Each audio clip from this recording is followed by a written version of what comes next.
السلام عليكم ورحمة الله وبركاته. الحمد لله رب العالمين. اللهم صل على سيدنا محمد وعلى آله وصحبه أجمعين. أن عائشة رضي الله عنها قالت: لم أعقل أبوي قط إلا وهما يدينان الدين، ولم يمر علينا يوم إلا يأتنا فيه رسول الله صلى الله عليه وسلم طرف النهار بكرة وعشية. فلما ابتلي المسلمون خرج أبو بكر مهاجرا قبل الخبشة حتى إذا بلغ برك الغماد لقيه ابن الدغنة وهو سيد القارة، فقال: أين تريد يا أبا بكر؟ فقال أبو بكر: أخرجني قومي فأنا أريد أن أصيح في الأرض وأعبد ربي. قال ابن الدغنة: إن مثلك لا يخرج ولا يخرج، فإنك تكسب المعدوم وتصل الرحم وتحمل الكلا وتقري الضيف وتعين على نوائب الحق، وأنا لك جار فارجع فاعبد ربك ببلادك.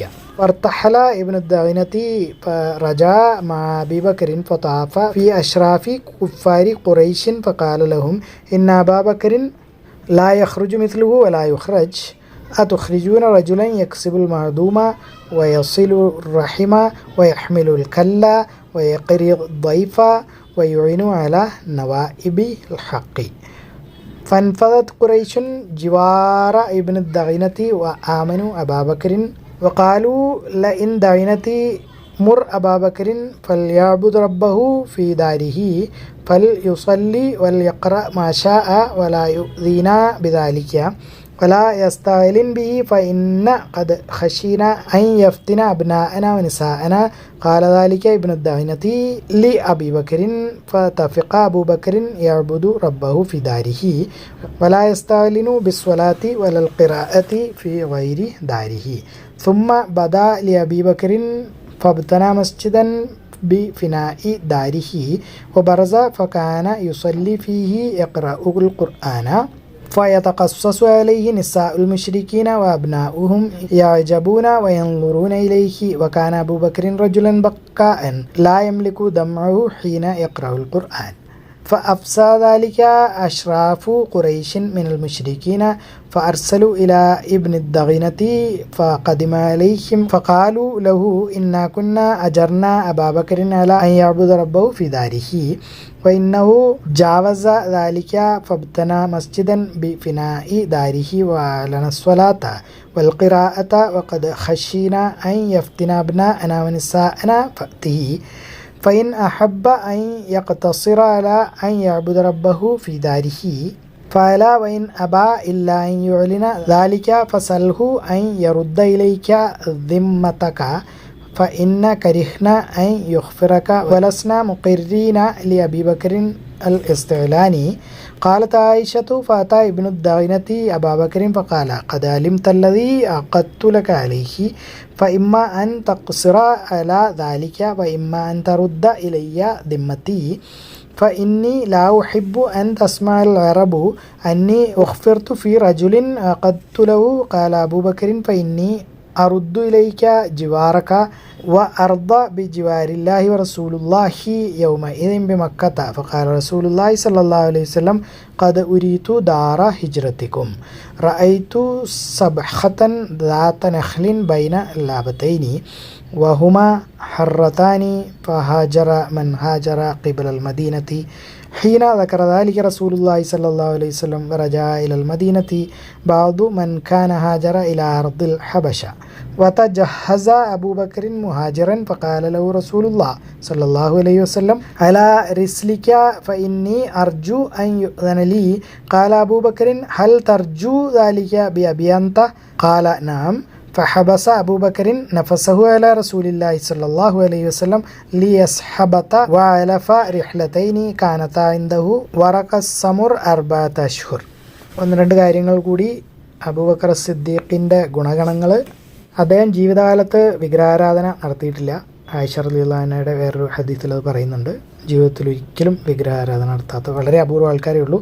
റസൂലിന് മുമ്പുണ്ടായിരുന്നവരും ഉണ്ട്. ജന്മനാ തൊട്ട് വിഗ്രഹാരാധന നടത്താത്ത റസൂല്, അബൂബക്കർ സിദ്ദീഖ്, അലി റളിയല്ലാഹു അൻഹു, അങ്ങനെ ഏതാനും ആളുകളാണ് പിന്നീടുള്ളവർ. മുമ്പ് കാലങ്ങളിൽ കുറച്ച് പേരുണ്ടായിരുന്നു. അവരൊക്കെ റസൂലിന് മുമ്പ് മരിച്ചു പോവുകയോ ഹുനഫ എന്നൊക്കെ പറയുന്ന ഒരു കൂട്ടം ആളുകൾ, അതായത് ഹനീഫ ആയിരുന്നു അവരൊക്കെ. അതായത് ഇബ്രാഹിം അലൈഹി ഇസ്ലാമിൻ്റെ മതത്തിൽ വിശ്വസിച്ച് ആ രീതിയിൽ ആചാരങ്ങളും അനുഷ്ഠാനങ്ങളൊക്കെ ചെയ്ത് ഉണ്ടായിരുന്ന രീതികളൊക്കെ പാലിച്ച് വന്നിരുന്ന കുറച്ച് ആളുകൾ.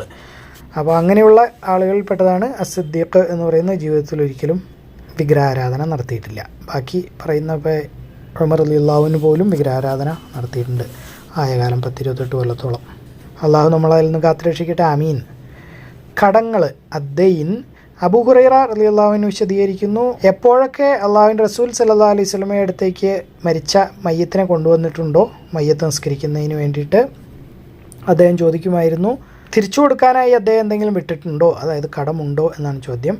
കടം ഉണ്ടെങ്കിൽ തിരിച്ച് കൊടുക്കാൻ, അതായത് കടം അടച്ചു തീർക്കാനുള്ള എന്തെങ്കിലും പൈസ ബാക്കി വെച്ചിട്ടുണ്ട് എന്ന് അറിയിക്കപ്പെട്ടാൽ അദ്ദേഹം മയ്യത്ത് നമസ്കരിക്കുമായിരുന്നു. അല്ലെങ്കിൽ അദ്ദേഹം മുസ്ലിങ്ങളോട് മയ്യത്ത് നമസ്കരിക്കാൻ പറയുമായിരുന്നു.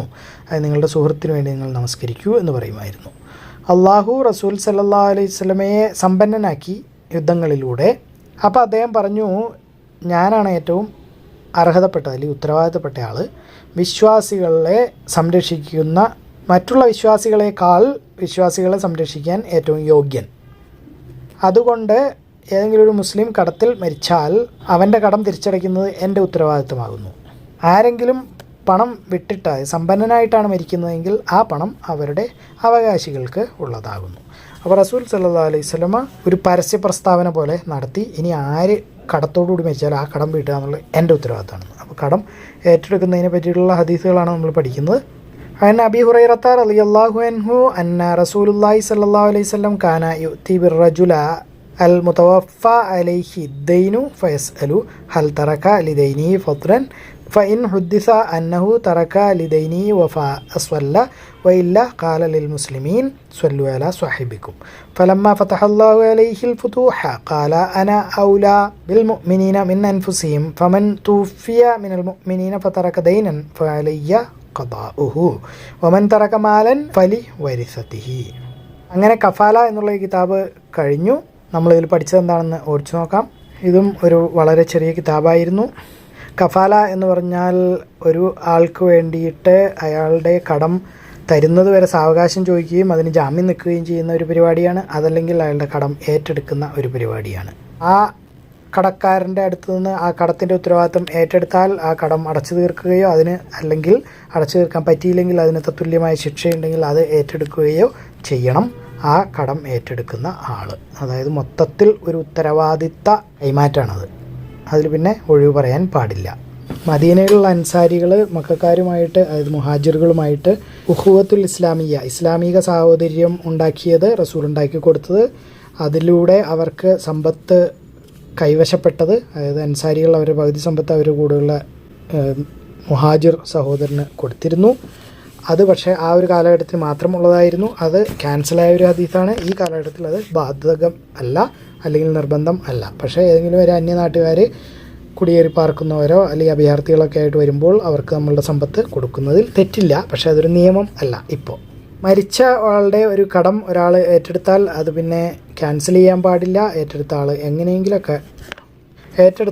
എങ്ങനെയെങ്കിലുമൊക്കെ അടച്ചോളണം. അതിൽ ഒരു അഴിവും ഇല്ല. ഒരാൾ എന്തെങ്കിലും വാഗ്ദാനമൊക്കെ ചെയ്തിട്ടുണ്ട് എന്നിട്ട് മരിച്ചു പോയാൽ അത് അറിഞ്ഞാൽ അതെല്ലാം വീട്ടി തീർക്കണം. റസൂൽ സല്ലല്ലാഹു അലൈഹി വസല്ലമ ബഹ്റൈനിൽ നിന്ന് പണം വരുമ്പോൾ കൊടുക്കാമെന്ന് ഏറ്റിരുന്നു. അത് അബൂബക്കർ കൊടുത്ത് തീർത്തു.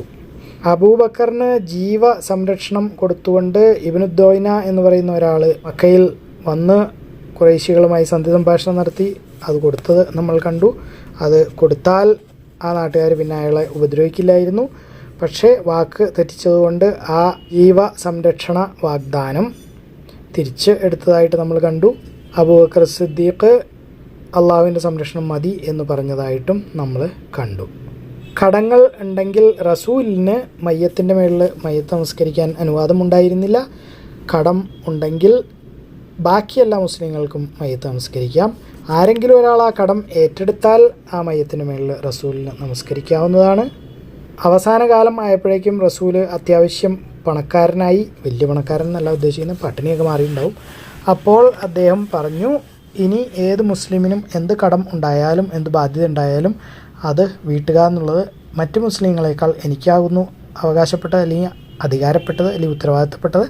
അതുകൊണ്ട് ഇനി ആര് മുസ്ലിങ്ങൾ കടത്തിൽ മരിച്ചാലും അവരുടെ കടം ഞാൻ വീട്ടും എന്ന് ഒരു പ്രതിജ്ഞ ചെയ്തിരുന്നു.